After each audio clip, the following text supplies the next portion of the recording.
অনেকদিন আগে আমি ঢাকা ছিলাম, তখন ঢাকার এক জাকের ভাই আমাকে বলেছেন ফরিদপুরের একটা কাহিনী, আপনাদের ফরিদপুরের কাহিনী। দুই লোক ফরিদপুরে রেজিস্ট্রি অফিসে চাকরি করে, কাজ করে। তাই দুই লোকের মধ্যে দুইজনই, একজন মোটামুটি তরিকতপন্থী ভালো, আরেকজন নতুন তরিকা বুঝতেছে। এরকম দুইজন মানুষ, তারা অনেক কথা বলতে বলতে বলতে বলতে তারা চিন্তা করলো, একটা গভীর আলোচনায় চলে গেছে। বলছে আরশে আজিমের কালার কি, আরশে আজিমের রং কি, এটা নিয়ে তারা দ্বিধাদ্বন্দ্বে পড়ে গেছে। এ বলছে একটা, আরেকজন বলছে একটা। এখন সমাধান কি? সমাধানে কেউ আসতে পারছে না। এখন যে তরিকতপন্থী তিনি বলছেন, ভাই দেখেন, আমরা নিজেরা সমাধান না করে আমার জানামতে একজন ব্যক্তি আছে যিনি এই ফয়সালা আমাদেরকে দিতে পারবেন। আচ্ছা, কে সে? বলল আট্রসির পীর খাজা বাবা ফরিদপুরে। আমরা তার কাছে গেলে একটা সুরাহা পাবো, সমাধান হবে ইনশাআল্লাহ। তিনাদের অফিস টাইম শেষ করে, তখন তার এত যোগাযোগ ব্যবস্থা ভালো ছিল না, অফিস টাইম শেষ করে গেছে দরবার শরীফে। তখন এশার নামাজও শেষ, কেবলাজান হুজুর ভিতর হুজরায় চলে গেছেন। এখন এই লোক দুটি আবার সকালবেলা দরবার শরীফ থেকে বিদায় নিয়ে আবার তারা অফিস ধরবে। রাত্রেই হুজুরের সাথে কথা বলতে হবে, রাত্রেই দেখা করতে হবে। এখন যা দেখে যে হুজুর ভিতর হুজরায় চলে গেছে। খাদেম শেখ বলে, ভাইজান আমরা তো ফরিদপুর থেকে আসছি, আমাদের হুজুরের কাছে একটা খুব দরকার ছিল। তো খাদেম সাহেব বললেন যে হুজুর তো এখন ভিতরে চলে গেছে, হুজুরকে ডাকার সম্ভব না, হুজুরকে এখন ডেকে আনাটা এটা আদবের খেলাফ। আল্লাহর ওলিরা যখন ভিতর হুজরার মধ্যে থাকে তাদেরকে ডেকে ডেকে বাইরে আনা এটা আদবের খেলাফ। এটার উদাহরণ কোরআনুল কারীমে এসেছে সূরা হুজুরাতের মধ্যে। ওটার তাফসীর করতে করতে মুহাদ্দিসিন কেরাম বলেছেন, আমার নবী রাহমাতুল লিল আলামিন ভিতর হুজরার মধ্যে থাকলে তাকে বাইরের থেকে ডাকা যেত না, আল্লাহ পাক নিষেধ করেছেন। ঠিক এই আদবটা আল্লাহর ওলি পীর মাশায়েখ যারা, তাদের ক্ষেত্রেও তাদের মুরিদানরা ঠিক আদবটা যেন বজায় রাখে। তাফসিরে মারিফুল কোরআনে মুফতি দেওবন্দ শফি সাহেব দেওবন্দি আলেমদের শিরোতাজ তিনি এটা উল্লেখ করছেন। এখন এই দুইজন লোক বলল খাদেম সাহেব, ভাইজান আমাদের খুব দরকার, আমার খুব দরকার হুজুরের সাথে সাক্ষাৎ করা, খুব দরকার। তো এই কথা টের পেয়ে খাজা বাবা ফরিদপুরের ভিতর থেকে নিজে টের পাইছে, আর নিজে কয়, কি হয়েছে বাবা? হুজুর দুইজন লোক আসছে ফরিদপুর থেকে, আপনার সাক্ষাৎ করবে, কি যেন কঠিন জটিল প্রশ্ন আছে, একটা সমস্যায় পড়ছে, এটা সমাধান তারা চায়। কেবলাজান হুজুর বললেন, বাবা এখন তো আর দেখা হবে না, এখন তো আর কথা বলা যাবে না, তো বাবা তাদেরকে তবরক খাওয়াই দেন, তবরক খাওয়াইয়া বাবা তাদেরকে আপনি ওই যে টিনের মসজিদে হুজুর শরীফের সামনে যে মসজিদ, বাবা এখানে তাদেরকে ঘুম পাড়তে বলেন, মসজিদের এক্সটেন্ডার জায়গার মধ্যে জাকেররা যেখানে থাকার সেখানে ঘুম পাড়তে দেন। এখন হুজুরের হুকুম হলো খায়া দেয়া ঘুমানো, এখন এরপরে তার জোরাজুরি চলে না। তবরক খেয়ে এই দুইজন লোক রাত্রেবেলা ঘুমিয়ে থাকলো। রহমতের সময় রহমতের ডাক পড়লো, রহমতের সময় আল্লাহর কোরআন তেলাওয়াত হলো। এবার আপনারা বলেন, বিশ্ব জাকের মঞ্জিল আট্রসি দরবার শরীফে রাত ৩টার সময় কোরআন তেলাওয়াত হয় কি হয় না? জিকির আজকার, ইবাদত বন্দেগী। আমরা আমাদের ভাষায় বলি, অনেক এলাকার শিক্ষা প্রতিষ্ঠান খুলে সকাল ৮টায়, ৭টায়, ৯টায়, 10টায়, ৯:৩০। বিশ্ব জাকের মঞ্জিল এমন একটা শরীয়ত, তরিকত, হাকিকত, মারেফত শিক্ষা করার প্ল্যাটফর্ম, যেই প্রতিষ্ঠানের ক্লাস শুরু হয় রাত ৩টার সময়।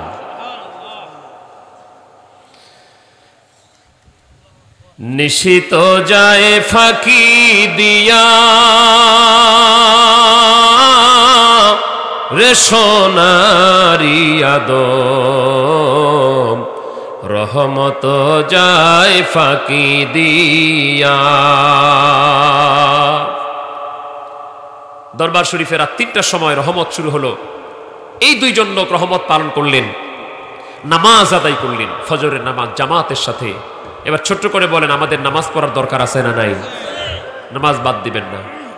আপনার পীর আপনাকে নামাজ বাদ দিতে বলে নাই ভাই, কোন পীর, কোন আল্লাহর ওলি আপনাকে নামাজ বাদ দিতে বলবে না। যে লোক বলবে আমার কাছে মুরিদ হলে নামাজ লাগে না, এটাকে ভণ্ড পীরও বলার দরকার নাই, পীর শব্দটাই তার ক্ষেত্রে বলার দরকার নাই, ওটা হলো সাচ্চা শয়তান। যে বলবে আমার কাছে আসলে নামাজ লাগে না, নামাজ পড়ার দরকার নেই, নামাজ না পড়লেও চলে। আরে ভাই, আপনি কত বড় পীর দাবি করছেন? আমার নবী চাইতে বেশি, আমার নবীজি কি জীবনে কোনোদিন নামাজ বাদ দিছেন? কোন সাহাবীকে নামাজ বাদ দিতে বলছেন? হুজুরে গাউসে পাক আব্দুল কাদের জিলানী কোনোদিন তার মুরিদকে বলছেন যে বাবা নামাজ পড়িও না? হযরত মুজাদ্দিদ আল ফিসানি বলেছেন, খাজা বাহাউদ্দিন নকশবন্দি বুখারী বলেছেন, খাজা মাইনুদ্দিন চিশতি বলেছেন রাদওয়ানুল্লাহি তাআলা আজমাইন। তাহলে কামেল মুকাম্মেল আল্লাহর ওলি যারা, তারা তাদের মুরিদানদেরকে নামাজ বাদ দিতে বলে না, তারা আরো বলে ফরজ পড়ো, ওয়াজিব পড়ো, সুন্নত পড়ো, নফল নামাজও যথাযথ আদায় করো। নফল বন্দেগী করলে তুমি সহজে আমার আল্লাহকে পেয়ে যাবে। হাদিসে কুদসিতে সহিহ বুখারী শরীফের 963 পৃষ্ঠায় আমার আল্লাহ এটা বলেছেন, ইয়াতাকাররাবু ইলাইয়া বিন নওয়াফিল হাত্তা উহিব্বাহু। যারা আমার ফরজ ইবাদত করার পাশাপাশি আমার নফল বন্দেগী করে, তারা নফল বন্দেগীর মাধ্যমে আমি আল্লাহর অনেক কাছে চলে আসে। এমন হয়ে যায় আগে ওই বান্দা বলতো আল্লাহ তোমাকে ভালোবাসি, তোমাকে ভালোবাসি, তখন আমার আল্লাহ বলে আমি নিজে ওই বান্দাকে ভালোবাসতে শুরু করে দিই। তখন ওই বান্দা যা চায় আমি আল্লাহ তা দিয়ে দেই। ওয়া ইন সালানি লাউতিয়ান্নাহু। ওই বান্দা যা চায়, আমার বান্দা যখন বন্ধু হয়ে যায়, ওই বন্ধুর চাইতে দেরি হয়, আমি আল্লাহ সাপ্লাই দিতে দেরি করি না। এর বাস্তব প্রমাণ আমার খাজা বাবা ফরিদপুরি। আমার কেবলাজান হুজুরের কাছে যায়া নিয়ত যদি সহি হয়, আমার আল্লাহ কি কাউকে খালি হাতে ফিরাই দিছে ভাই? যাক, আমরা আলোচনা ওদিকে যাচ্ছি না, ছোট্ট করে শুধু বলে দিই ওলি আল্লাহদের এই কারামতগুলি, ওলি আল্লাহদের আধ্যাত্মিক পাওয়ারগুলিকে আপনি অবিশ্বাস করে নিজেদেরকে জাহেল, মূর্খ, বোকার পরিচয় দিয়েন না ভাই। আপনি বললেন না যে ওলি আল্লাহর এটা পারে না, ওলি আল্লাহদের এটা অসম্ভব। তাহলে আমরা বলবো আপনি কোরআন হাদিসের ঘোড়ার ডিম বুঝেন, আপনি বুঝেন না কোরআন হাদিস। নবী রাসূলদের জন্য মুজিজা, মুজিজাতুল আম্বিয়ায়ে হক। ওলি আল্লাহদের জন্য কারামাত, কারামাতুল আউলিয়ায়ে হক। যেমন নবী রাসূলদের মুজিজা সত্য, আউলি ইকরামদের কারামত সত্য। এটাকে বিশ্বাস করলে ৭৩ দলের মধ্যে এক দল, যেটা সঠিক দল, আহলুস সুন্নাত ওয়াল জামাত, জান্নাতি, ওই দলের মানুষ হওয়া যাবে। যদি এটা বিশ্বাস না করেন, আল্লাহে ওয়াল্লাহে বিল্লাহে তাল্লাহে আল্লাহর কসম করে বলি, আপনার টুপিদার আপনি আহলুস সুন্নাত হতে পারবেন না, আপনার জুব্বাদার আপনি আহলুস সুন্নাত ওয়াল জামাত হতে পারবেন না, আপনি ৫ ওয়াক্ত নামাজ দিয়ে আহলুস সুন্নাত ওয়াল জামাত হতে পারবেন না। আহলুস সুন্নাত ওয়াল জামাত হওয়ার জন্য যতগুলি জিনিসকে বিশ্বাস করতে হয়, তার মধ্যে একটা হলো নবী রাসূলদের মুজিজাকে বিশ্বাস করতে হয়, ওলি আল্লাহদের কারামতকে বিশ্বাস করতে হয়। জোরে বলেন আল্লাহু আকবার।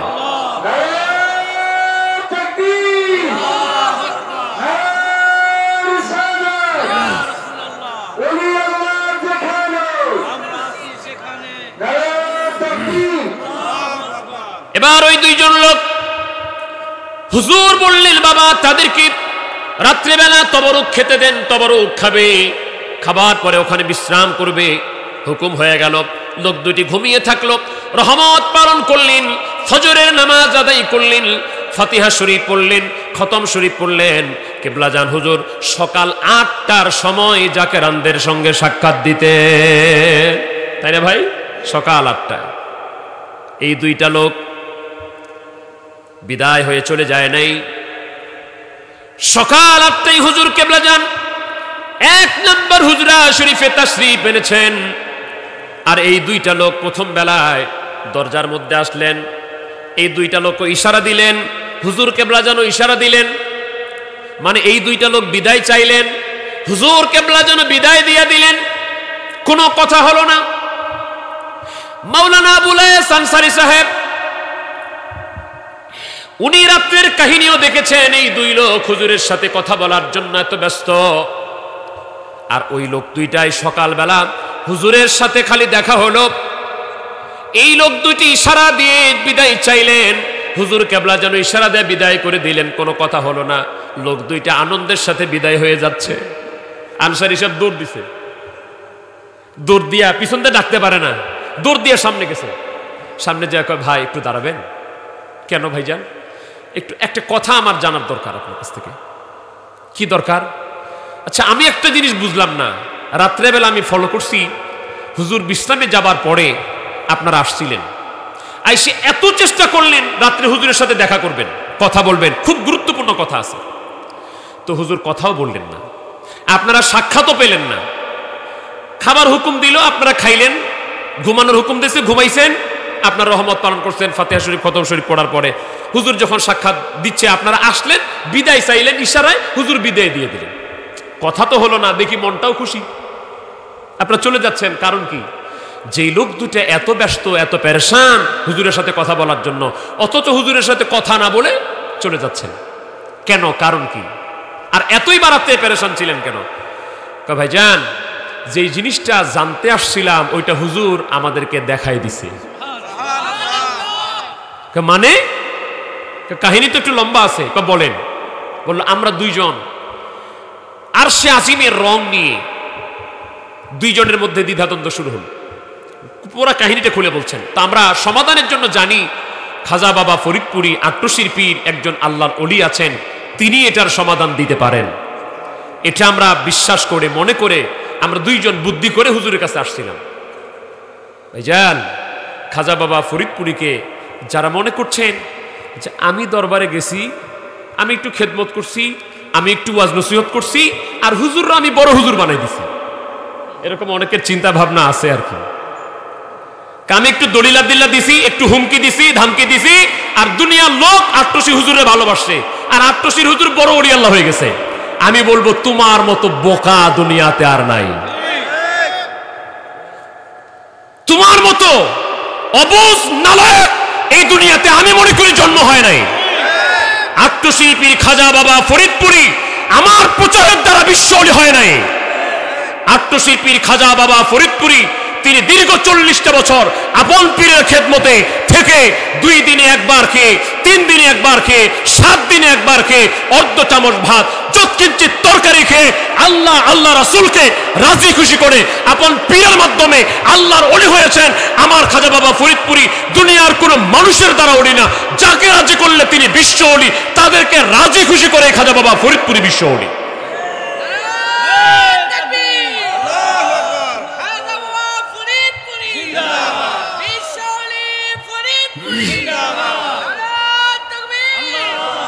এবার যদি আমি মনে করি যে আমি মুফতি মাসুদুর রহমান হামিদির দ্বারা এত লোক যায়, এত গুরু যায়, হুজুর এত বড় ওলি আল্লাহ হইছে, তাহলে আমি বলি আমি যেদিন দরবারে যাই না খাজা বাবা ফরিদপুরি বিশ্ব ওলি, তখন বিশ্ব ওলি ছিল না? আমি যদি মনে করি আমি না গেলে দরবারে লোক যাবে না, লোক যাওয়া যাবে না, লোক কম হবে, এবার হলো তার অন্যতম প্রমাণ।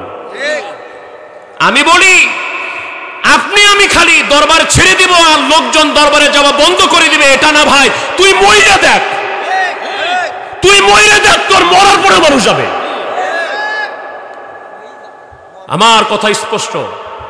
বিশ্ব ওলি খাজা বাবা ফরিদপুরি, তার দরবারে আমরা খেদমত করি, এ দ্বারাই তিনি বড় ওলি আল্লাহ না, এটার জন্য তিনি বড় আল্লাহর ওলি না, এটা তার নসিব না। বিশ্ব ওলি খাজা বাবা ফরিদপুরের কদমে আমার মতো নাদান খেদমত করতে পারে, এটাই আমার কপাল, এটা আমার ভাগ্য। সবার দ্বারা সব কাজ হয় না, ভাগ্য গুণে কামেল মোকাম্মেল আল্লাহর ওলি পাওয়া যায়। এই লোক দুটি বললেন যে ভাইজান, হুজুর তো আমাদেরকে বললেন, আমরা এই জন্য আসছিলাম, হুজুরের সাথে সাক্ষাৎ করতে আসলাম, হুজুর আমাদেরকে তবরক খাওয়ায় ঘুম পাড়ায় দিতে বললেন। ঘুমাইলাম, ঘুমের গড়ে আমরা স্বপ্নে দেখতেছি যে আমরা এখানে ঘুমানো শোয়া, কেবলাজান হুজুর একটা ডিঙ্গি নৌকা নিয়ে আমাদের পাশে হুজরা শরীফ এবং টিনের মসজিদ এর মাঝখানে একটা ডিঙ্গি নৌকা নিয়ে আসলেন। ওইরকম নিয়ে এসে তিনি আমাদেরকে ডাকলেন, বাবা আসেন আসেন। আমরা দোনোজনে উঠলাম, গেলাম, হুজুর নৌকার মধ্যে উঠালেন। উঠানোর পরে ইশারা করলেন, এটা উপরের দিকে যেতে লাগলো। আধ্যাত্মিক জগৎ, এই সব কথাগুলি সবাই হজম করতে পারবেন না, আর হজম না করার কারণে আবার কেউ বললেন না এগুলি কুফরি আর শিরকি। আরে ভাই, খাজা বাবা ফরিদপুরের শানে এই উল্টাপাল্টা ফতুয়া খালি না, হযরত মনসুর হাল্লাজ রহমতুল্লাহর বিরুদ্ধে উল্টাপাল্টা ফতুয়া হয়েছিল, হুজুরে গাউসে পাক আব্দুল কাদের জিলানীর বিরুদ্ধে উল্টাপাল্টা ফতুয়া হয়েছিল। এগুলি বুঝার জন্য সে জ্ঞান লাগে, কারণ আমি বুঝি না, আমরা মনে করি হুজুর যা কয় এগুলি আমাদের, এগুলো কিছু উল্টাপাল্টা কথা বলছে। কিছু মানুষ তো বলছে যে হুজুর নসরুল শরীফের মধ্যে এমন কিছু কথা আছে যেগুলি আমাদের বোধগম্য না, উনি বুঝেন না আর উনি এসে ভুল ধরতে। বিষয়টা হলো উনি বুঝেন না আর উনি আসছে ভুল ধরতে। কিছু ভাই সাহেবরা তার বইয়ের মধ্যে লিখছে যে আট্টশি পীর নামটাম লিখে লিখছে যে উনি উনার নসিহতের মধ্যে এমন কিছু দুর্বোধ্য শব্দ ব্যবহার করেছেন যা আমাদের বোধগম্য নয়।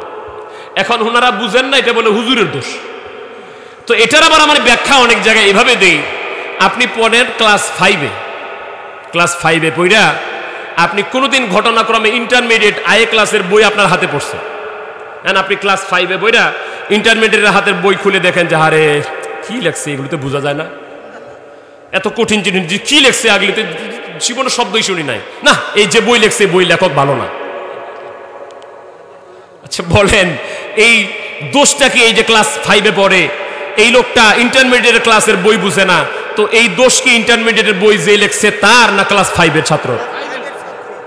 আরে ভাই তুমি পড়ো ক্লাস 5-এ, তুমি 5-এর বই মোটামুটি বুঝবা, 6, 7, 8, 9 ম্যাট্রিক পাস করবা, ইন্টারমিডিয়েটে বুঝবা, তারপর তোমার শিক্ষকরা তোমাকে সেই বুঝাবে, তারপর না বুঝবা। তো তার আগে ক্লাস 5-এ বইরা তুমি ইন্টারমিডিয়েটের বইয়ের ভুল ধরতে যাও, তাহলে তোমার মতো বোকা আর নাই।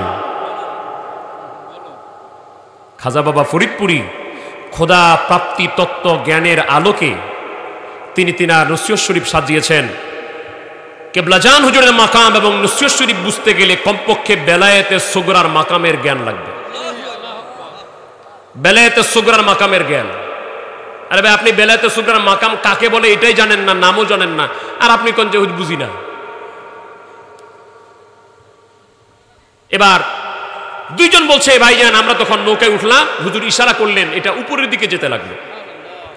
হুজুর বললেন বাবা এটা প্রথম আসমান, এটা দ্বিতীয় আসমান, এটা তৃতীয়, এটা চতুর্থ, এটা পঞ্চম, এটা ষষ্ঠ, এটা সপ্তম। এভাবে করতে করতে করতে করতে আসল জায়গায় উঠে আমাদেরকে বললেন বাবা যে জিনিসটা জানতে আসছিলেন, যেটার কালারের নাম জানতে আসছিলেন, নিজ চোখে ওইটা দেখে নেন। আমরা দেখে নিলাম। হুজুর আবার সেই জায়গায় এসে আমাদেরকে নামিয়ে দিলেন। নামিয়ে দেওয়ার পরে আমরা সেখানে নেমে গেলাম। হঠাৎ করে আমার ঘুম ভেঙে গেল। পাশের জন বলছে আমারও ঘুম ভেঙে গেল। আমি ঘুম থেকে জেগে উনাকে দেখতেছি, উনি আমার দিকে দেখতেছেন। উনি বলছেন ভাইজান একটা স্বপ্ন দেখলাম। উনি বলছে আমিও স্বপ্ন দেখলাম। আমিও কিঞ্চিত বলতেছি, উনিও কিঞ্চিত বলতেছে। দেখে যে দুইজনেই সমান সমান স্বপ্ন দেখেছেন। এবার বলেন আনসারী সাহেবকে ওই দুইজন লোক বললেন ভাইজান যেই জিনিসটা জানতে আসছিলাম, হুজুরের হুকুম পালন করেছি তবরক খায়া। হুজুর বলছে ঘুমায়া থাকতে আল্লাহর ওলির হুকুম পালন করার ভিতরে রহমত। আমরা ঘুমায়া থাকছি, ঘুমের ভিতরে খাজা বাবা ফরিদপুরি সব প্রশ্নের উত্তর আমাদেরকে দিয়ে দিয়েছেন।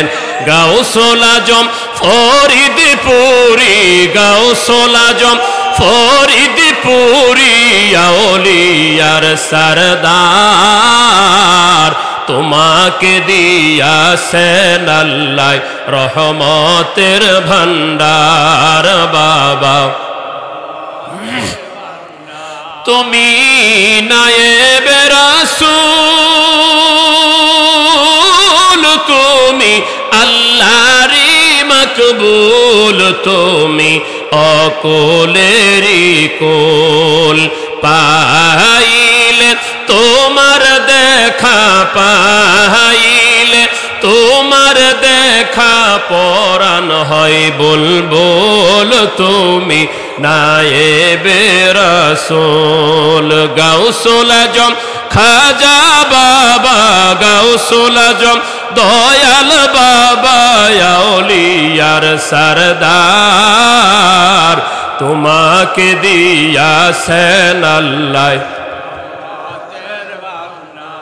আমরা বলছিলাম ইমান তিনটা স্তরের নাম, একটা হলো ইলমুল ইয়াকিন, আরেকটা হলো আইনুল ইয়াকিন, আরেকটা হলো হক্কুল ইয়াকিন। ময়মনসিংহ জেলায় সেই জাদুকর 10:30টার কাটা দেখায় দিল 10:45। খাজা বাবা ফরিদপুরি বলেন বাবা ওই জাদুকর আর কি জাদুকর, শয়তান এর চাইতে বড় জাদুকর, যে কোনো সময় ইমানের ঘরটাকে লুট করে নিয়ে যাবে। এই জন্য যেই ইমান দরকার এটা হলো হাক্কুল ইয়াকিন, প্রকৃত ইয়াকিন যার অন্তরে হয়ে যায় শয়তান আর তার ইমান নষ্ট করতে পারে না। এটা একটা বাস্তব উদাহরণ দেখেন। এক আল্লাহর ওলির দরবারে অনেকগুলি মুরিদ থাকে, তার মধ্যে একজন মুরিদকে হুজুর বেশি মহব্বত করে, বেশি স্নেহ করে, তো অন্যরা হিংসা। তরিকতে কি হিংসা করা যায় ভাই? হিংসা করবেন না, অহংকার করবেন না, লোভ করবেন না। এগুলি তরিকতের জিনিস না, এগুলিকে দূর করার জন্য আল্লাহর ওলির দরবারে যেতে হয়। আমার নবীর দরবারে সাহাবায়ে কেরামরা এগুলির জন্য যেতেন। একটার মধ্যে শেষ হয়ে গেল।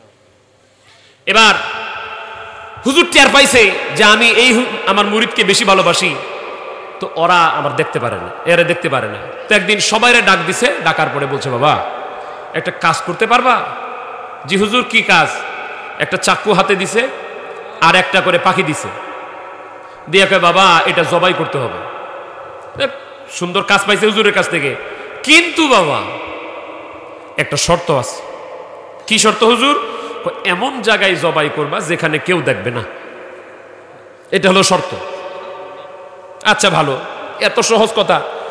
একজন গেছে যায় দরজা জানলা সব বন্ধ করে বিসমিল্লাহ আল্লাহু আকবার। আরেকজন গলির মধ্যে গেছে, দেখে কেউ দেখে না, বিসমিল্লাহ আল্লাহু আকবার।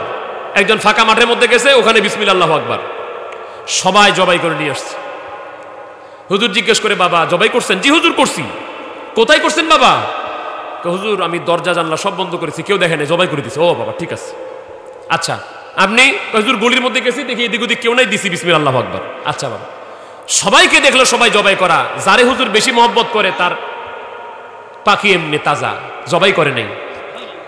বাবা আপনি যে জবাই করেন নাই, অন্যরা চিন্তা করতেছে আজকে তোর মহব্বত গেছে গা।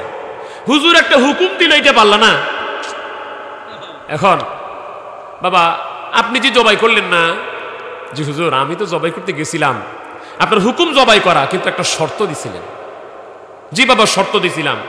হুজুর শর্তটা এরকম ছিল, বাবা যেখানে জবাই করবেন যেন কেউ না দেখে। হুজুর ওনারা তো ঘরের ভিতর জবাই করছে, আমিও গেছিলাম, ট্রাই করছি, আমিও গলিতে গেছি, মাঠে গেছি, সব জায়গায় চেষ্টা করছি। হুজুর দেখছি আমি সবাইরে ফাঁকি দিতে পারছি, কেউ দেখে না, দুনিয়ার কেউ দেখে না। আমি বুঝি কেউ না দেখলেও আমার আল্লাহ দেখতেছে।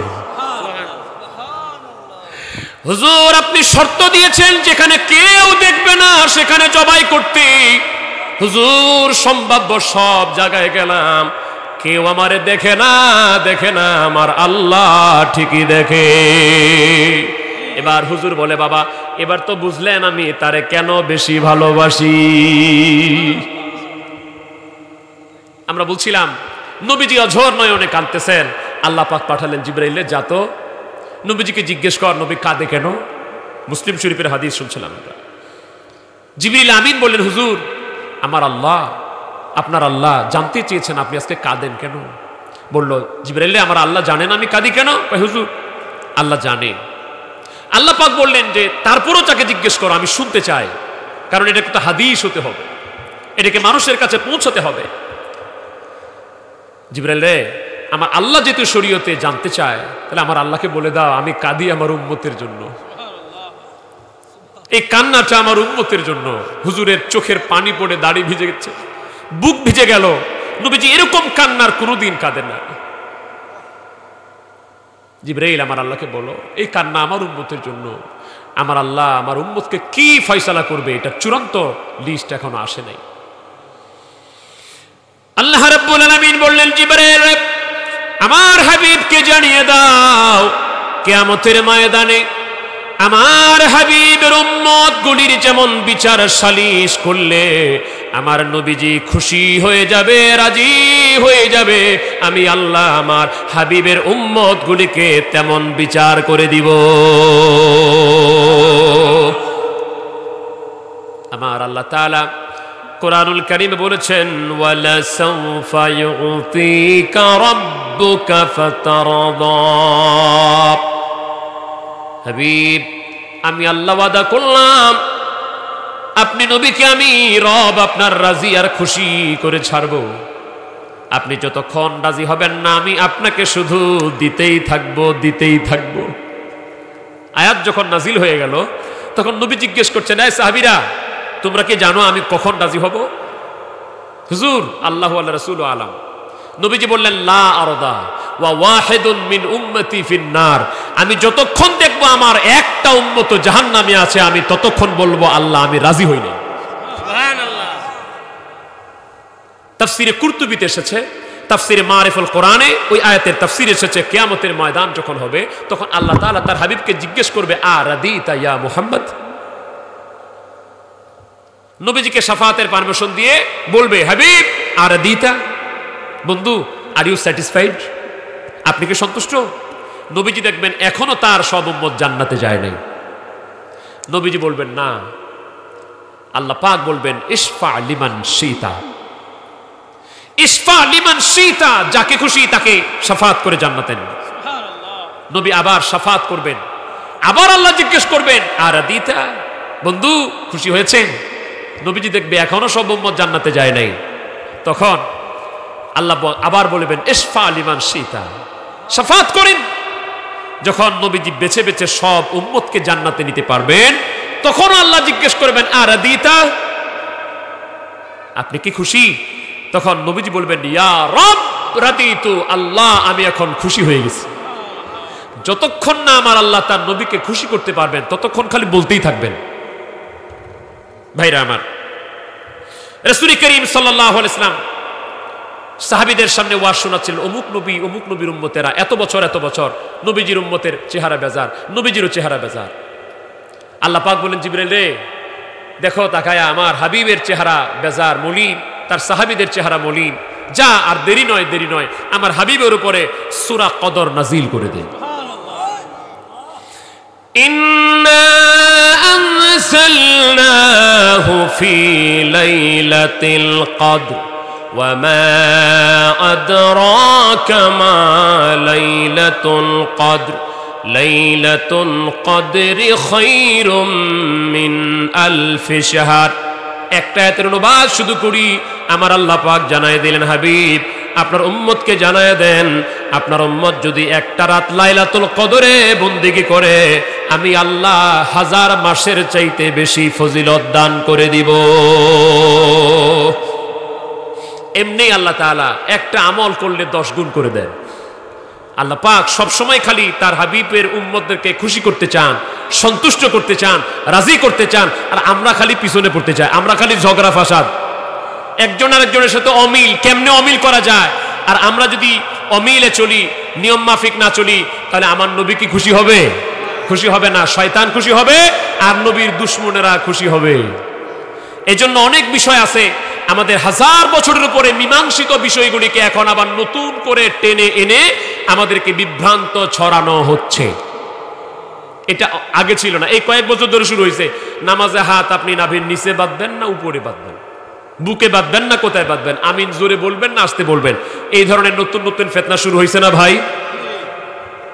ভাইজান এটা তো প্রায় 1300-1200 বছর আগে সমাধান হয়ে গেছে। মাযহাবের ইমামগণ এগুলি নিয়ে কথা বলে বলে সমাধান করে দিয়েছেন। এখন আপনি বলবেন আমি আবু হানিফাকে মানি না, শাফি মানি না, আহমদ ইবনে হাম্বলকে মানি না, ইমাম মালিককে মানি না, এই 4 মাযহাবকে মানি না, আমি আলাদা, আমি লা মাযহাব, আমি কোনো মাযহাবই না, আমি আহলে হাদিস, আমি খালি সরাসরি হাদিস অনুযায়ী আমল করি। আমরা চ্যালেঞ্জ করছি, তাহলে ইমাম আবু হানিফা, ইমাম শাফি, ইমাম মালিক, ইমাম আহমদ ইবনে হাম্বল ওনারা কি হাদিস ছাড়া আমল করেছিলেন? না, তিনারা প্রত্যেকজনই হাদিস অনুযায়ী আমল করেছেন। ইমামে আযম আবু হানিফা রাহমাতুল্লাহ আলাইহি তিনার হাদিসের গবেষণা, তিনার হাদিসের চর্চা এবং তিনার হাদিসের সূক্ষ্ম বিশ্লেষণ এত চমৎকার। আমি একটা উদাহরণ দিচ্ছি। আমাদের ফরজ নামাজের সময় 2 সেজদার মাঝখানে আমরা কোনো দোয়া পড়ি না। আপনারা তো মনে করতে পারেন যে হাদিসে তো দোয়া আসছে, আল্লাহুম্মা গফিরলি ওয়ারহামনি ওয়াহদিনি ওয়াজুকনি ওয়াফিনি, এটা দোয়া তো আসছে। কিন্তু হানাফি মাযহাবের ফতোয়া মতে ফরজ নামাজের মাঝখানে এই দোয়াটা সুন্নত সম্মত নয়। তা আপনি প্রশ্ন করতে পারেন হাদিসে আসছে, তা আপনারা বলছেন সুন্নত সম্মত নয় কেন? ইমাম আবু হানিফা কতটা হাদিস ফলো করতেন, কতটা সূক্ষ্মভাবে নবীজির হাদিসগুলিকে কোরআন হাদিস সমন্বয় করে চলতেন, একটু খেয়াল করেন। হাদিস শরীফে যারা আজকে লামাযহাবি আহলে হাদিস দাবি করছে তাদের বড় শায়েখ নাসিরউদ্দিন আলবানী, যেই লোকটা 1999 সালে মারা গেল, তার সমালোচনা আমি বেশি করব না, তবে এই লোকটা শত শত বছর ধরে যুগের ইমামরা যে হাদিসগুলিকে সহিহ বলেছে, এই লোকটা শত শত বছরের সহিহ অনেক হাদিসগুলিকে জাল, বানোয়াট, মওযু এবং যঈফ হাদিস বানিয়ে দিয়েছে। এবং যে দুর্বল হাদিসগুলি তার পছন্দ হয়েছে এগুলিকে সহিহ হাসান বলে চালিয়ে দিয়েছে। এরকম হাদিসের অপব্যাখ্যা এই 1400 বছর ধরে নাসিরউদ্দিন আলবানীর মতো এত অপব্যাখ্যা আর কেউ করে নাই। এখন তার ব্যাখ্যাগুলি ভালো লাগছে। এখন কথা হলো ইমাম আবু হানিফাকে মানবে না, নাসিরউদ্দিন আলবানীকে মানবে। তারপর চিন্তা করেন, আবু হানিফাকে মানা যাবে না, শাফিঈকে মানা যাবে না, আহমদ বিন হাম্বলকে মানা যাবে না, ইমাম মালিককে মানা যাবে না, অথচ ওনাদের শত শত শায়েখ বাংলাদেশে আছে, তাদেরকে মানা যাবে বিনা শর্তে। এগুলি করতে যে করছে কি, আমি উদাহরণটা টেনে আনছি, এগুলি করতে যে করছে কি, আমাদের মাযহাব মতে, সবগুলি ব্যাখ্যা আজকে দিতে পারবো না, আমাদের মাযহাব মতে আমরা নাভির নিচে হাত বাঁধি, বাম হাতের উপরে ডান হাত কবজিতে ধরি। তাম পৃথিবীতে, শুধু বাংলাদেশ নয়, not only Bangladesh but also all over the world, সারা পৃথিবীতে যত হানাফি মাযহাবের মানুষ আছে, যারা আমরা নাভির নিচে হাত বাঁধি, আমরা সবাই একই নিয়মে হাত বাঁধি।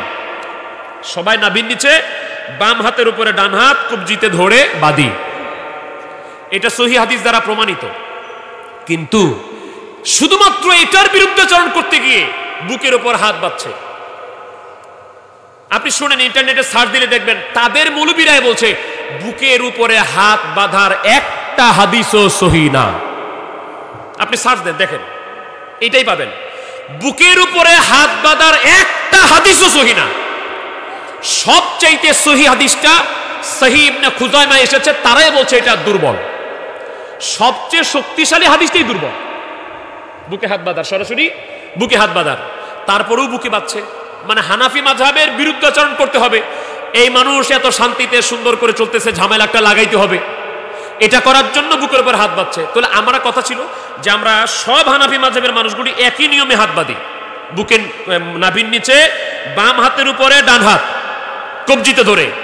এখন এটার বিরুদ্ধাচরণ যারা ফিতনা সৃষ্টি করছে আহলে হাদিস নাম দিয়ে, লামাযহাবী নাম দিয়ে, দেখেন ওদের 10 জন মানুষকে যদি দেখেন, তাহলে 10 জনের হাত বাঁধার সিস্টেম পাবেন 5 রকমের।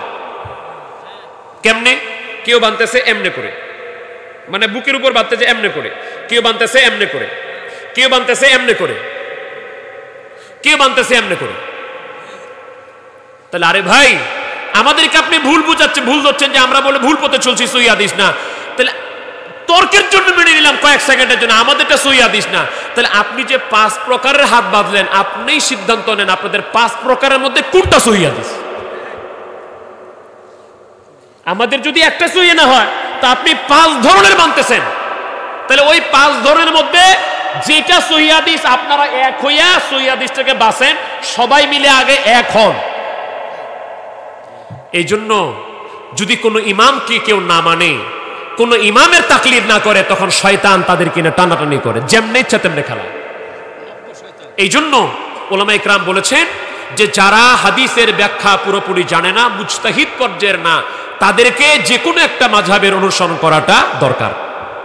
তা ইমাম আবু হানিফা কত সূক্ষ্ম মাসালা অনুসন্ধান করতেন, আমরা একটা উদাহরণ দিচ্ছিলাম যে ফরজ নামাজের 2 সেজদার মাঝখানে দোয়া পড়াটা সুন্নত সম্মত না আমরা মনে করি। কেমনে? নাসিরউদ্দিন আলবানীও বলেছে যে 2 সেজদার মাঝখানের যে দোয়াটা আছে, এটা আমার নবীজি রাত্রের নফল নামাজে পড়তেন, মানে হলো তাহাজ্জুদ নামাজে পড়তেন। তাহলে ইমাম আবু হানিফার সূক্ষ্ম বিশ্লেষণ দেখেন, হাদিসের কত সুন্দর অনুসরণ তিনি করেছেন। তিনি বলছেন যেহেতু হাদিসে উল্লেখ নবীজি এই দোয়াটা নফল নামাজে পড়তেন, অতএব আমরা কিয়াস করে নতুন করে মত প্রকাশ করে ওই দোয়াটাকে ফরজ নামাজে আনতে পারি না। আর অনেকে মনে করছে ইমাম আবু হানিফা মানে খালি কিয়াস করছে, হাদিস বাদ দিছে, হাদিস বাদ দিছে। আরে ভাই, যতক্ষণ পর্যন্ত হাদিসগুলিকে বাদ দেওয়ার মতো কোনো কারণ সবগুলি বিশ্লেষণ করে ইমাম আবু হানিফা পান নাই, ততক্ষণ পর্যন্ত কোনো হাদিসকে তিনি বাদ দেন নাই। আল্লাহ পাক আমাদেরকে বুঝার তৌফিক দান করুন, আমিন। নবী আমার রাহমাতুল লিল আলামিন সাল্লাল্লাহু আলাইহি ওয়াসাল্লাম বলেন, আমার আল্লাহ রহমতকে 100 ভাগ করেছেন, তার মধ্যে একটি ভাগকে তাম সৃষ্টি জগতের মধ্যে আমার আল্লাহ পাক ছড়িয়ে দিয়েছেন। আর আমার আল্লাহ নিজের কাছে 99 ভাগ রহমতকে জমা রেখেছেন। গোটা 99 ভাগ রহমত নিয়া আমার আল্লাহ কিয়ামতের দিন তার বান্দাগুলিকে মাফ করতে থাকবে।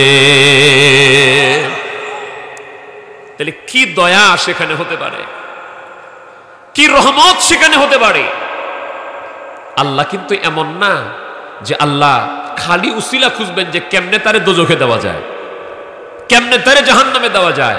আল্লাহ কিন্তু এটা খুঁজবেন না, আল্লাহ পাক তালাশ করবেন কেমনে আমার বান্দাকে আমার জান্নাতের মেহমান বানানো যায়। এই জন্য রাসূল করিম সাল্লাল্লাহু আলাইহি ওয়াসাল্লাম বলছেন, কোন মানুষ যদি আমার আল্লাহর দিকে অর্ধ হাত আগায়, আমার আল্লাহ কুদরতি ভাবে ওই বান্দার দিকে এক হাত এগিয়ে যায়। কোন বান্দা যদি আমার আল্লাহর দিকে এক কদম এগিয়ে যায়, আল্লাহ পাক কুদরতি ভাবে ওই বান্দার দিকে 10 কদম এগিয়ে যায়। কোন বান্দা যদি আমার আল্লাহর দিকে হাঁটতে শুরু করে, আমার আল্লাহ কুদরতি ভাবে ওই বান্দার দিকে দৌড়াইতে শুরু করে দেয়। তাহলে আল্লাহ কি রহমতি আল্লাহ পাক বান্দাদেরকে মাফ করতে চান। এজন্য আল্লাহ পাক তালাশ করবেন যে বান্দাদেরকে কেমনে মাফ করা যায়, ওইটাই তালাশ করবেন। হতে পারে এমন যে আজকে এই প্রোগ্রামে যারা বসে আছেন, আপনি ইচ্ছা করলে দোকানে ঘুরতে পারতেন না ভাই? আপনি ইচ্ছা করলে বাড়িতে বসে থাকতে পারতেন, আপনি ইচ্ছা করলে দোকানে যা চা খাইতে পারতেন। যেমন অনেকে মনে করছে আমরা দোকানে আছি খুব বুঝি লাভ করছি, আমরা দোকান পাশের আছি আমাদের বুঝি খুব লাভ হচ্ছে। একটু বুঝেন তো, গতকালকে আপনি দোকানে গিয়েছিলেন, আগামীকালকেও যেতে পারবেন। বিকালটাও আপনি দোকানে পাশারে সময় কাটাতে পারতেন, পেরেছেন, করেছেন। কিন্তু এই যে এখানে বসে আছে যারা, আর যারা দোকান পাশারে বসে আছে, যদি বিষয়টা আমি দেখাতে পারতাম যে পার্থক্য কতটুকু, তাহলে দেখতেন আসমান আর জমিন যত পার্থক্য, যারা আপনারা এখানে বসে আছেন তার চাইতে বেশি মর্যাদা আল্লাহ পাক আপনাকে দান করছেন। আমি আল্লাহর কোরআনের একটা আয়াত শোনাই। আল্লাহ পাক বলছেন,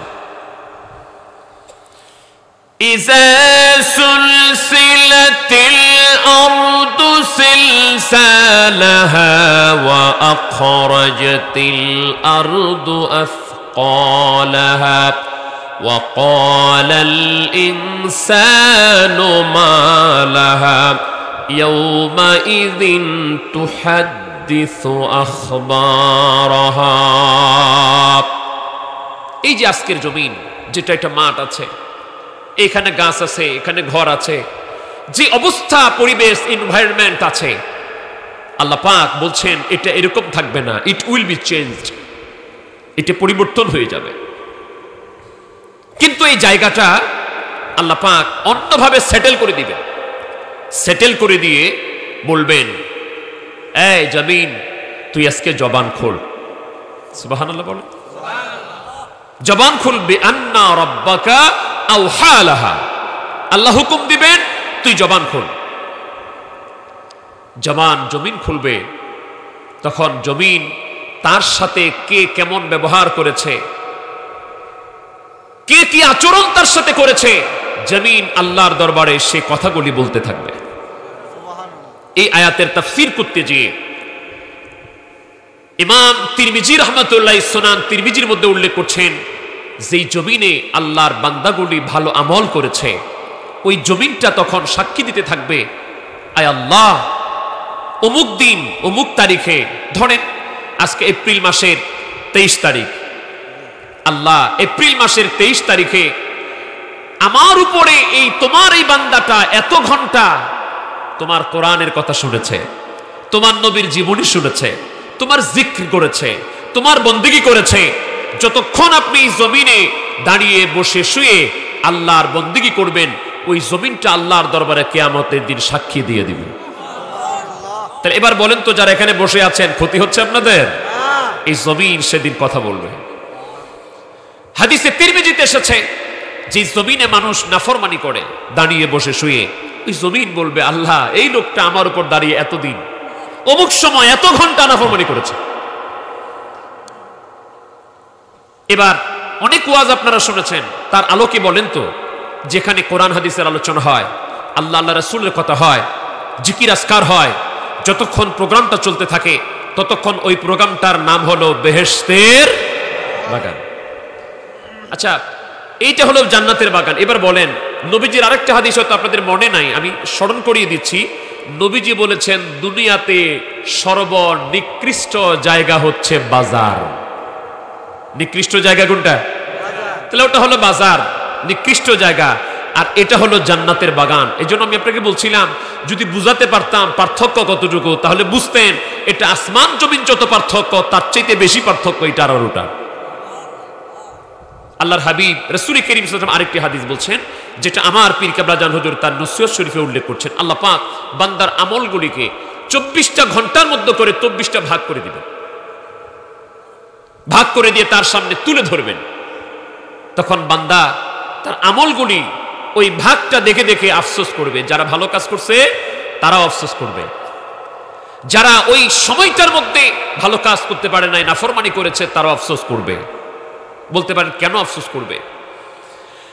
যারা ভালো কাজ করেছে তারা আফসোস করবে, বলবে মনিব এই ঘন্টায় আমার ওয়াজ নসিহত শোনা ছিল, জিকির ছিল, তোমার বন্দেগী ছিল, আয় আল্লাহ এটার ফজিলত আজকে এত বেশি যদি জানতাম, যেই সময়টা অবহেলায় কাটিয়ে দিয়েছি ওটা নষ্ট না করে করে ওটাতেও তোমার বন্দেগী করতাম।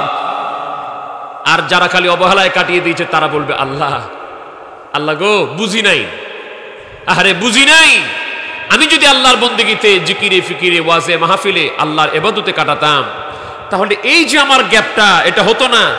যদি সেদিন বুঝতাম তাহলে বন্দেগী করতাম। আল্লাহ তুমি আরেকবার আমাকে দুনিয়া পাঠায় দাও। আল্লাহ বহুত ভুল করে ফেলেছি, আরেকবার দুনিয়া পাঠায় দাও, আর ভুল করব না। এবার সকলকে বলতে হবে আর কি দুনিয়ায় আসতে দেওয়া হবে? আসতে পারবেন? কেউ পারবেন না। তারপরও মানুষ কিছু গাফেল। এবার আল্লাহ আপনাকে কি বলছে দেখেন, কোরআনুল কারীমে সূরা ইনফিতরে আল্লাহ পাক বলছেন, ইয়া আইয়ুহাল ইনসানু মা গাররাকা বিরাব্বিকাল কারীম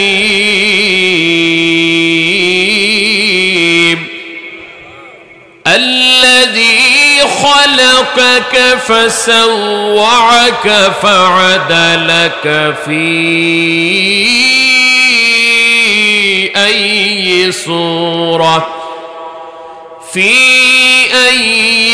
صورة ما شاء ركبك।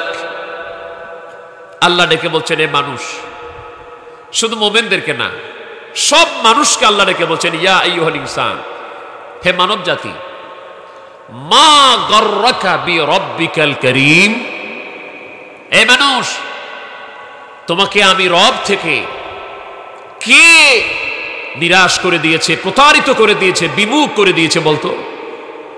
কে তোমাকে আমি রব থেকে প্রতারিত করলো? কোন রব?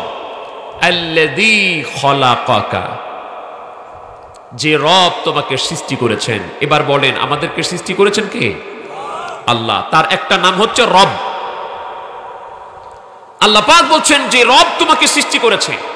শুধু সৃষ্টি করেছেন, আল্লাযী খলাকাকা ফাসাওয়াকা ফাআদালাক ফি আইয়ি সূরাতিন মা শাআ রাক্কাবাক, যে রব তোমাকে সৃষ্টি করেছেন, সুঠাম করেছেন, সুবিন্যস্ত করেছেন, যেমন সুন্দর করে চেয়েছেন তেমন সুন্দর করে আমার রব আল্লাহ তোমাকে সুবিন্যস্ত করেছেন। যেখানে যা দরকার আল্লাহ পাক তা দান করেছেন। সুবহানাল্লাহ। এবার চিন্তা করেন তো, আমাদের যে গঠনশৈলী, আমাদের যে স্ট্রাকচার, এটা যেমন আছে এটাই সুন্দর। যদি এটার পরিবর্তন হতো তাহলে সুন্দর লাগতো না। সবগুলো উদাহরণ দিব না, একটা নাক দিয়েই বুঝেন। আচ্ছা, নাকটা যদি এখানে না থেকে পিছনে থাকতো সুবিধাই তো খুব। অনেকের নাক দেখবেন একটু চ্যাপ্টা আছে, দেখবেন ওদেরকে আমরা মনে করি একটু অসুন্দর লাগছে। নাক আল্লাহ যেখানে প্রয়োজন মনে করেছেন সেখানে দিয়েছেন, পিছনে হলে অনেক অসুবিধা হতো। কেমন অসুবিধা? নাকটা খালি বাতাস নেওয়ার জন্য না, নাকটা আমাদের ঘ্রাণ, কোনটা সুগন্ধ আর কোনটা দুর্গন্ধ এটা নাক আমাদের বলে দেয়। এখন একটা খাবার খাবেন আপনি, প্লেট থেকে উঠায় খাবারটা মুখে দিবেন, মুখে যাওয়ার আগে নাকের ঘ্রাণ আপনাকে বলে দিবে এটা পচে গেছে, নষ্ট হয়ে গেছে, এটা খাওয়া যাবে না। আল্লাহ কি সুন্দর করে তৈরি করি। যদি নাকটা সামনে না হয়ে পিছনে থাকতো তাহলে কি করতেন? খাবারটা উঠায় আগে পিছনে দেওয়া লাগতো, একটু টেস্ট করে দিত খাওয়া যাবে কিনা। আল্লাহ পাক বলছেন আল্লাযী খলাকাকা ফাসাওয়াকা ফাআদালাক ফি আইয়ি সূরাতিন মা শাআ রাক্কাবাক। আল্লাহ যখন যেখানে যা দরকার, যেমন দরকার, সে আল্লাহ রাব্বুল আলামিনের গঠন শৈলী অনুযায়ী তোমাকে আল্লাহ পাক তৈরি করেছেন। সে আল্লাহ থেকে তোমাকে কে বিতাড়িত করে দিল, কে প্রতারিত করলো, আয় আমার দিকে। ভাইরা আমার, সে আল্লাহর দিকে আমাদের যাবার দরকার আছে না নাই? তো আল্লাহর দিকে যেতে হলে আল্লাহকে চিনতে হবে। কি করতে হবে? আল্লাহকে চিনতে হবে। এটার নাম হচ্ছে মাআরিফাত। এটার নাম কি? মাআরিফাত। তাহলে সেই আল্লাহর ইবাদত করতে গেলে আল্লাহকে চিনতে হবে। আল্লাহ পাক এখানে তার সিফাত একটা দিয়েছেন, রব। ইয়া আইয়ুহাল ইনসানু মা গররাকা বিরাব্বিকাল কারীম। তোমাকে কে তোমার রব থেকে দূরে সরাই দিল? এই রব মানুষের জীবনে প্রত্যেকটা জায়গায় জায়গায়, প্রত্যেকটা ইন্দ্রিয়তে, প্রত্যেকটা অস্তিত্বে রবের অস্তিত্ব ছাড়া, রুবুবিয়তের তারবিয়ত ছাড়া আপনি পারবেন না। রব কাকে বলে? যিনি অনস্তিত্ব থেকে অস্তিত্বে এনেছেন, প্রয়োজন অনুযায়ী খাবার সরবরাহ করে আপনাকে বড় করেছেন, তিনি হচ্ছেন রব। আচ্ছা বলেন তো, আল্লাহর রুবুবিয়ত ছাড়া, আল্লাহর প্রতিপালন ছাড়া আমরা কি কেউ এরকম হতে পারতাম? আল্লাহ যদি আমাদেরকে চোখ না দিতেন আমরা দেখতে পারতাম? এই জন্য তো আল্লাহর ওলি খাজা বাবা ফরিদপুরি আশেকের ভাষায় একটা কথা বলছেন, যে দিল করুণা করি যুগল নয়ন, উচিত কি নয় তার রূপ দর্শন। যে দিল করুণা করি রসনা ললিত, কেন রে না গাও তার মহিমার গীত। আমার জাকির ভাইরা ছোট্ট করে বলেন তো, খাজা বাবা ফরিদপুরি তিনি কি আমাদেরকে তিনার ইবাদত করা শিক্ষা দিচ্ছেন না আল্লাহর? আর একটু জোরে বলেন, কার? আল্লাহর ইবাদত। আমার আল্লাহ রাব্বুল আলামিনের রুবুবিয়ত তারবিয়ত একটা মানুষের জীবনে সব জায়গায়, সব স্তরে তার তারবিয়ত আছে। আল্লাহ পাক সূরা দাহরের মধ্যে বলছেন, হাল আতা আলাল ইনসানি হিনুম মিনাদ দাহরি লাম ইয়াকুন শাইআম মাযকুরা। মানুষের এমন কি কোনো সময় যায় নাই, এমন কি কোনো টাইম তার জীবনে অতিবাহিত হয় নাই যখন সে উল্লেখযোগ্য কোনো জিনিসই ছিল না। আমরা জন্ম হয়েছি, তারপর বাবা মার নাম রেখেছে, আমার নাম মাসুদ, ওর নাম দেলোয়ার, ওনার নাম একটা, ওনার নাম একটা। কিন্তু যখন জন্ম হয় নাই তখন কি নাম ছিল? নাম ছিল কোনো? যখন মায়ের পেটের মধ্যে এসেছি তখন না হয় একটা নাম হলো যে একটা পেটে বাচ্চা আছে। তো যখন মায়ের পেটেও আসি নাই তখন কি ছিলাম? কিছুই না। আল্লাহ পাক বলছেন, বান্দারে তোর এমন সময় গিয়েছে, তোর নাম ছিল না, ঠিকানা ছিল না, কোনো উল্লেখযোগ্য বস্তুই ছিল না। আমি আল্লাহ পাক তোকে এগুলি করলাম। শুধু কি তোকে করেছি? আল্লাহ পাক সূরা বাকারার মধ্যে বলছেন, আল্লাহ রাব্বুল আলামিন সূরা বাকারার মধ্যে বলছেন, ইয়া আইয়ুহান নাসু উবুদু রাব্বাকুমুল্লাযী খালাকাকুম والذين من قبلكم لعلكم تتقون। হে মানুষ, তোমরা তোমার সেই রবের বন্দেগী করো, সে রবের ইবাদত করো যিনি তোমাদেরকে সৃষ্টি করেছেন এবং তোমাদের আগে যারা এসেছে সবাইকে সৃষ্টি করেছেন যেন তোমরা তাকওয়াবান হতে পারো, পরহেজগার হতে পারো। যেরকম সুবহানাল্লাহ। তো আল্লাহকে আমাদেরকে সৃষ্টি করে ছেড়ে দিয়েছেন? ছেড়ে দেন নাই। মানুষ যখন জাহান্নামে যাবে, আল্লাহ তখন জাহান্নামীদেরকে ফেরেশতাদের মাধ্যমে জিজ্ঞাসা করবেন, এই জাহান্নামীরা, আলাম ইয়াতিকুম নাযীর, তোমরা যে আজকে জাহান্নামে আসলা, তোমাদের কাছে কি কোনো ভীতি প্রদর্শন করে আসে নাই? তোমাদের কাছে কি কোনো নবী আসে নাই? তোমাদের কাছে কি কোনো রাসূল আসে নাই?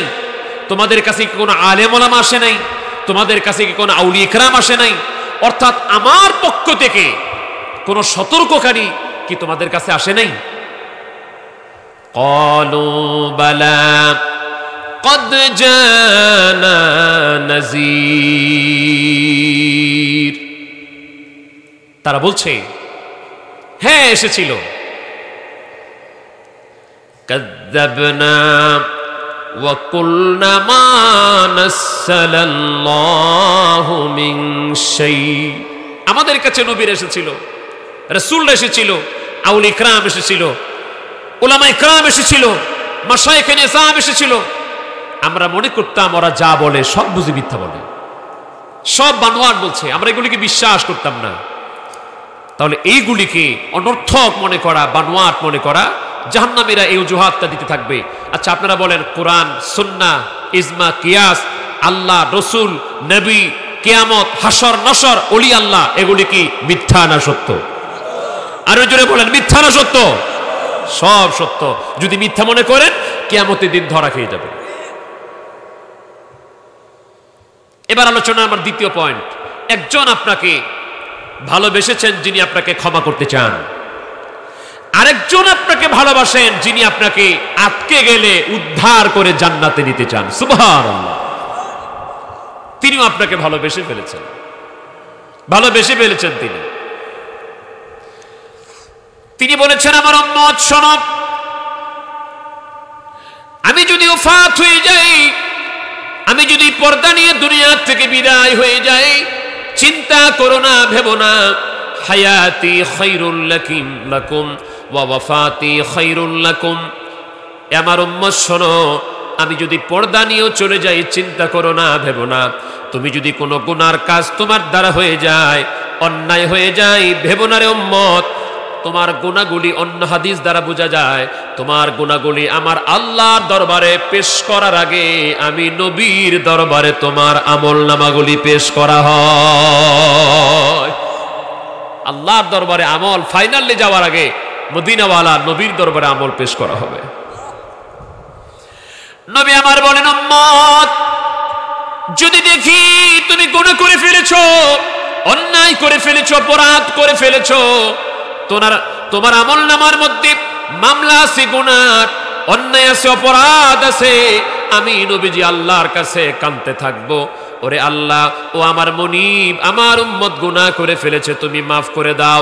আর তুমি যদি ভালো আমল করে থাকো, তাহলে আমি বলবো আলহামদুলিল্লাহ। সে নবী আপনাকে ভালোবেসে ফেলেছে। সে নবী বলেছেন, উম্মত রে, আমার শানে যদি একবার দুরূদ পড়ো, সুবহানাল্লাহ বলে কয়বার? আমার শানে যদি একবার দুরূদ শরীফ পড়ে। ইমাম তিরমিজি হাদিসটা জামিউ তিরমিজিতে উল্লেখ করছেন। খতিবে তিরমিজি তিনি তিনার মিশকাতুল মাসাবির কিতাবুস সালাত বাবুস সালাতি আলান নবী ফাদলিয়ার মধ্যে উল্লেখ করছেন, মান সাল্লা আলাইয়া ওয়াহিদাতান সাল্লাল্লাহু আলাইহি আশরু সালাওয়াত। আমার শানে যদি উম্মত একবার দুরূদ শরীফ পড়ো, আমার আল্লাহ তোমার উপর 10টি রহমত নাযিল করে ফেলবে। আমার শানে যদি একবার দুরূদ শরীফ পড়ো, আমার আল্লাহ তোমার 10টি গুনাহ মাফ করে দিবে। আমার শানে একবার দুরূদ শরীফ পড়লে আমার আল্লাহ তোমার মর্যাদা 10 গুণ বাড়ায় দিবে। শুধু তাই না উম্মত, আমার শানে তুমি যদি দুরূদ শরীফ পেশ করে ফেলো, তোমার নাম কি, তোমার বাবার নাম কি, তোমার ঠিকানা কি, তোমার পুরা বায়োডাটা সহকারে, বাবার নাম ঠিকানা সহকারে, সাথে সাথে আল্লাহর একদল ফেরেশতা আল্লাহ এই কাজে নিযুক্ত রেখেছেন। আপন খারাপ? জি হুজুর। কেন? জানাজার নামাজে গেলে করি কি? ঠেলে ঠেলে সামনের কাতারে যাই। এটা আপনাদের ফরিদপুরে আছে কিনা জানি না, আমার ঠাকুর গায়ে। জানাজার নামাজে গেলে ঠেলে ঠেলে কেমনে সামনে যাওয়া যায়? Don't mind please. নেতা কাতা হইলে তো আর উপায় নেই, ওনারা চিন্তা করে কেমনে সামনে যাওয়া যায় আর একটা লম্বা বক্তৃতা দেওয়া যায়। ডোন্ট মাইন্ড, এটা একটা মহামারী আকার ধারণ করেছে, জন্য বললাম। জানাজার কাতারে সামনে যাইতে চাই কেন? মানুষ যেন বলে আমি অমুকের জানাজার নামাজ পড়ছি, অমুকের জানাজায় আসছি, আমার একটা পরিচিতি বাড়বে। আর মসজিদে আরেকজনের ঠেলে সামনে দিয়ে দেয়। কেন দেয়? কারণ হলো সালামটা ফিরানো শেষ হলে আমি যেন দৌড় দিয়ে তাড়াতাড়ি বাইরে দিতে পারি। নবী আমার বলেছেন, উম্মত শোনো, সামনের কাতারে দাঁড়িয়ে নামাজ আদায় করলে দ্বিতীয় কাতারের চাইতে ডাবল সওয়াব আমার আল্লাহ দান করে দিবে। কোন মানুষ যদি জানতো সামনের কাতারে নামাজ আদায় করলে কি সওয়াব, কি ফজিলত, কি বেনিফিট, আজান দিলে কি লাভ, কি বেনিফিট, কি সওয়াব, রাহমাতুল লিল আলামিন সাল্লাল্লাহু আলাইহি ওয়াসাল্লাম বলছেন, তাহলে মানুষ সামনের কাতারে দাঁড়াবার জন্য আর আজান দেবার জন্য লটারি শুরু করে দিত। কেন? কারণ একটা মসজিদের সামনের কাতার স্পেস আছে, মনে করেন 50 জন দাঁড়াবার, সবাই তো দাঁড়াইতে যাবে, মানুষ আছে 100 জন, তো সবাই কি জায়গা পাবে? তো সবাই দাঁড়াইতে চাইলে কি করতে হবে? নবীজি বলছেন যদি তারা জানতো তাহলে লটারি করে হলো সামনের কাতারে দাঁড়াতে নামাজ আদায় করত। আজান দিলে আমার ভাই আলহাজ আফজাল হোসেন সাহেব চমৎকার আজান দেন দরবার শরীফে। এখানে আমাদের যতগুলি ভাই আছে, আমিও বহুদিন আজান দিছি দরবার শরীফে। নবী আমার বলছেন যারা আজান দেয়, এই আজান দিলে যে কি সওয়াব সেটা যদি মানুষ জানতো তাহলে লটারি করে হলো আজান দেওয়ার চেষ্টা করতো। কারণ কয় ওয়াক্ত নামাজ? 5 ওয়াক্ত। আজানকে 10 ওয়াক্ত দিতে পারবে? তাহলে 10 জন যদি মুয়াজ্জিন হয়ে যায়, তাহলে বলছেন লটারি করে হলো তার আজান দেওয়ার জন্য প্রিপারেশন নিত। তো আমরা মসজিদের প্রথম কাতারে দাঁড়াতে চাই না, অথচ প্রথম কাতারে বেশি সওয়াব। জানাজার প্রথম কাতারে দাঁড়াতে চায়, অথচ জানাজার নামাজের শেষের কাতারে বেশি সওয়াব। কোন কাতারে? আফদালুহা সুফুফুহা আখিরুহা। ফতোয়ে শামীর ইবারত বললাম, জানাজার নামাজের কাতারে, জানাজার নামাজের লাইনগুলিতে, সারিগুলিতে সব শেষের কাতারটা হলো উত্তম, সব শেষের কাতারটা হলো আফজাল। জানাজার নামাজের শেষের কাতারে সওয়াব বেশি। 5 ওয়াক্ত নামাজে, জুমার নামাজে মসজিদের ভিতরে সামনের কাতারে বেশি, অথচ আমরা করি কি 5 ওয়াক্ত নামাজের সামনের কাতারে দাঁড়াতে চাই না, পিছনের কাতারে দাঁড়ায়। আর জানাজার নামাজের পিছনের কাতারে দাঁড়াতে চাই না, সামনের কাতারে দাঁড়ায়। আল্লাহ পাক চান আমার নবী এবং আমার উম্মত, আমার নবীর উম্মতেরা সামনে থাক, আর আমরা খালি চাই পিছনে পিছনে থাকতে। আমার আল্লাহ রাব্বুল আলামিন চান আমার নবী আর উম্মত সামনে যাক। এজন্য নবুয়তির দরজা যখন বন্ধ হয়ে গেছে, আমার আল্লাহ তাআলা ওহী নাযিল করা বন্ধ করে দিয়েছেন, কিন্তু বেলায়েতের দরজা বন্ধ করেন নাই, ওলি আল্লাহর দরজা বন্ধ করেন নাই।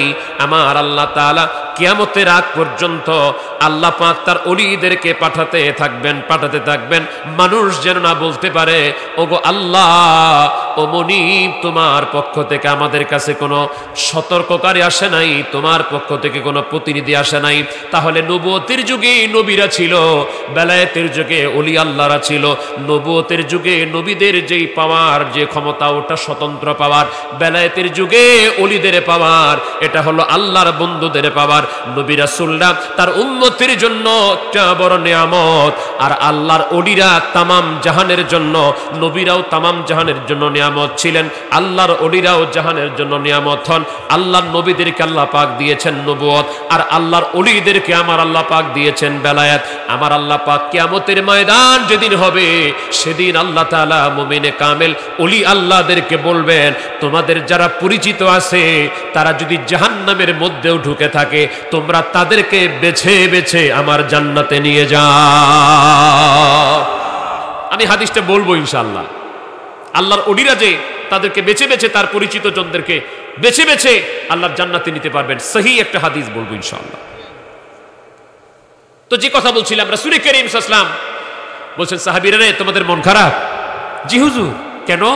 আপনি বললেন অমুক নবীরা, অমুক উম্মতেরা এত বছর ইবাদত করছে, বন্দেগী করছে। হুজুর আমরা তো এতদিন বাঁচি না, আমরা তো এতদিন হায়াতেই পাই না, তো আমাদের কি হবে? নবী রাসূল করিম সাল্লাল্লাহু আলাইহি ওয়াসাল্লাম আমার দয়ার নবী, উম্মতের কান্ডারি, আমার দয়ার নবীজির মনটা খারাপ হয়ে গেছে, আমার নবীজির মনটা বেজার হয়ে গেছে। আমার নবীজির চেহারা মোবারক, এত সুন্দর উজ্জ্বল চেহারা মোবারক, নবীজির চেহারা মোবারকের মধ্যে মলিনতা চলে আসছে। আসলেই তো আমার ভাইরা শোনেন ঘটনাটা কি হয়। নবীজি তাকে নির্যাতন করা হয়েছে, তাকে মার দেওয়া হয়েছে। কাবার সামনে দাঁড়িয়ে আমার রাসূল করিম সাল্লাল্লাহু আলাইহি ওয়াসাল্লাম আল্লাহর বন্দেগী করেছেন, নামাজ আদায় করেছেন। ওই মুহূর্তে তিনার পিঠের উপরে উটের নাড়ি ভুঁড়ি গুড়ি চাপিয়ে দেওয়া হয়েছে। তারপরেও নবীজি অভিশাপ দেন নাই, নবীজি রাগ হন নাই, বেজার হন নাই। আমার রাসূল করিম সাল্লাল্লাহু তাআলা আলাইহি সাল্লাম দ্বীন ইসলামের প্রচার বন্ধ করেন নাই। কিন্তু নবীজি যখন উম্মতের কথা মনে হয়ে যেত, আমার দয়াল নবীজি চোখের পানি রাখতে পারতেন না, অঝোর ধারায় নবীজি কান্নাকাটি করতেন। হাদিসে মুসলিম শরীফ এসেছে, নবীজি একদিন চোখের পানি ছেড়ে দিয়ে কাঁদছেন, অঝোর নয়নে কাঁদছেন, কাঁদছেন আর কাঁদছেন। আল্লাহ পাক ডেকে বললেন, জিবরাইল রে যাও তো আমার নবীকে জিজ্ঞেস করো আমার নবী কাঁদে কেন। নবীজিকে যা জিজ্ঞেস করো কেন কাঁদেছে। জিবরিল আমিন এসে বললেন, ইয়া রাসূলুল্লাহ, হাবিব আল্লাহ, আপনার রব আর আমার রব, আমার আল্লাহ আমাকে আপনার কাছে পাঠিয়েছেন একটা কথা জিজ্ঞেস করার জন্য। কি রে জিবরাইল? হুজুর আপনি আজকে কাঁদেন কেন? নবীজি বললেন, জিবরাইল রে আমি কেন কাঁদি আল্লাহ জানে না? আচ্ছা আপনারা বলেন, আমার নবী কেন কাঁদে আল্লাহ জানেন না? নাকি বলবেন তারপর জানবেন? আমরা মুখ দিয়া যা বলি আল্লাহ জানেন না, শোনেন না? আচ্ছা এই মুহূর্তে মনে মনে কি চিন্তা করছেন এটা আল্লাহ জানেন না? যারা এই মুহূর্তে বসে আছেন যে না ওয়াজ হচ্ছে, কোরআন হাদিসের আলোচনা শুনবো, তবরুকের সময় তো তবরুক দিবে, ওটা হলো ভিন্ন বিষয়। কিন্তু আমরা কোরআন হাদিসের আলোচনা শুনছি, যারা মনে মনে চিন্তা করছেন আমরা স্যাটিসফাইড, আমরা সন্তুষ্ট, এটাও আল্লাহ জানে। আর যারা বাইরে দাঁড়িয়ে চিন্তা করতেছে যখন মুনাজাতে হাত বাড়াবে তবরুক দিবে আমরা তখন যাব, ওটাও আল্লাহ জানে। আল্লাহ জানে না ভাই? আমার আল্লাহ রাব্বুল আলামিন কালামে হাকিমে বলছেন, ওয়ালাকাদ খালাকনাল ইনসানা ওয়া না'লামু মা তুওয়াসবিসু বিহি নাফসুহু ওয়া নাহনু আকরাবু ইলাইহি মিন হাবলিল ওয়ারিদ।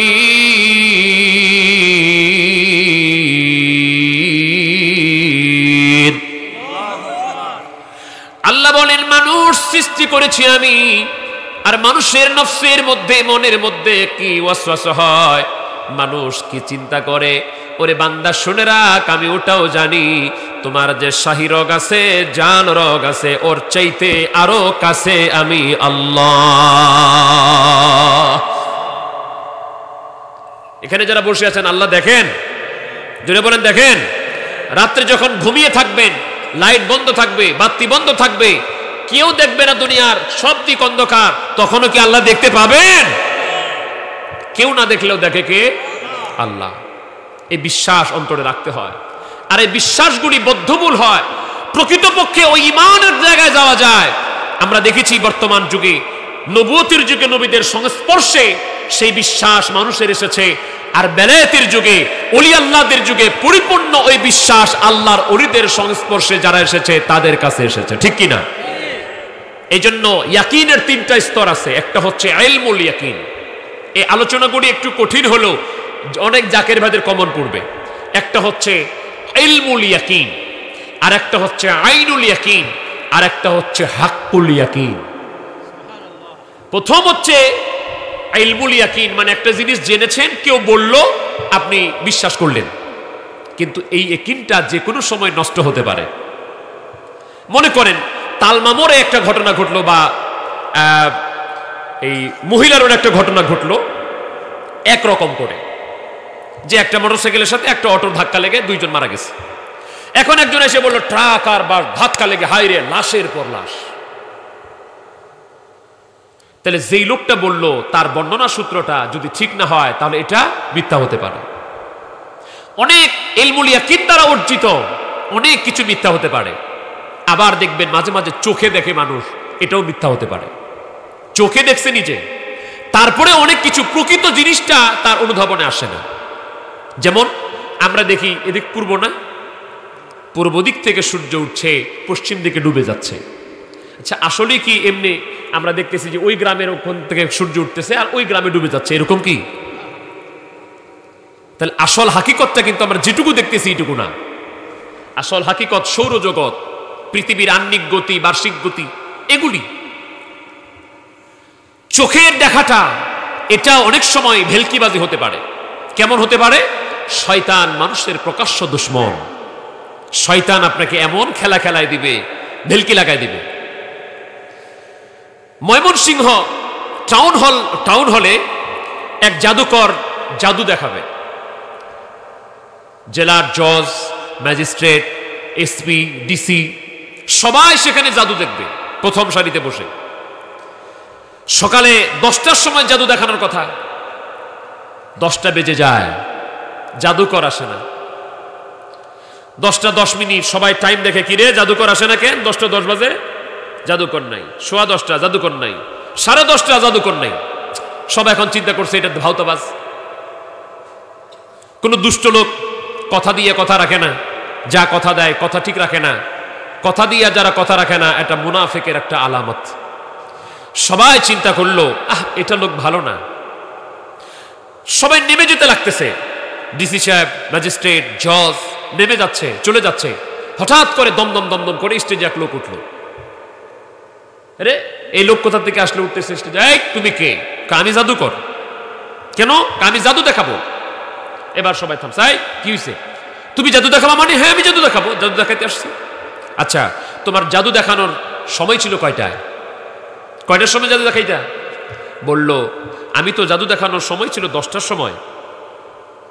এবার ডিসি সাহেব বলছে এখন কয়টা বাজে? জাদুকর বলছে এখন 10টা বাজতে 15 মিনিট বাকি আছে।